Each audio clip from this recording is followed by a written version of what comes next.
Bitlis Belediyesi ve Halk Eğitim'le beraber yapmış olduğumuz kursların bir açılışını yapıyoruz. Tabii 30 tane şu an Bitlis Belediyesi'nin vermiş olduğu kurs var. Ve 9 hocamızın el sanatları ve resim sergisi için hazırlık yapmış olduğu kurslar malzemelerinin bugün açılışını yapacağız. Tabii Bitlis Belediyesi olarak ilk geldiğimiz günden beri sosyal faaliyetlere önem verdik.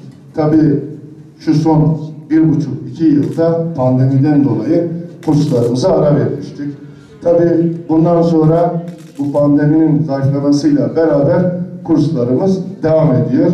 İnşallah bunları arttırarak kadınlarımıza daha güzel bir ortam hazırlamaya çalışacağız. Belediyeyi devraldığımız günden bugüne kadar durmadan, yorulmadan, gece demeden, gündüz demeden halkımıza hizmet etmeye çalışıyoruz. Ve Bitlis'te şuna inanıyoruz ki çok iş yaptık ve Allah'ın izniyle 2022 yılında da daha çok hizmet edeceğiz. Halkımızın hizmetine yaptığımız işleri sunacağız.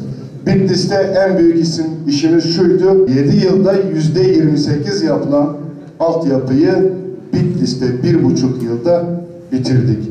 160 kilometre altyapıda içme suyu ve kanalizasyon hattı döşedik. 13 mahallemizin 12'sine doğalgazı getirdik.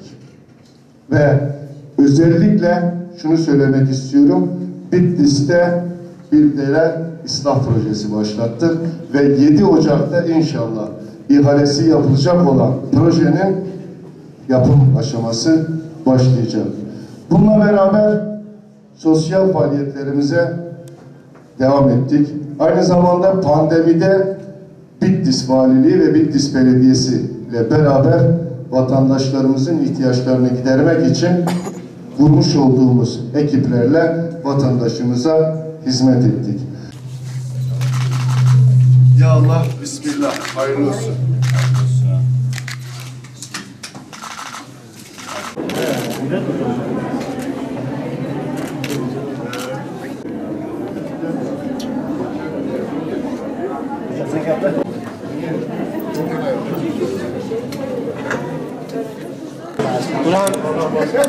Burhan, başkan.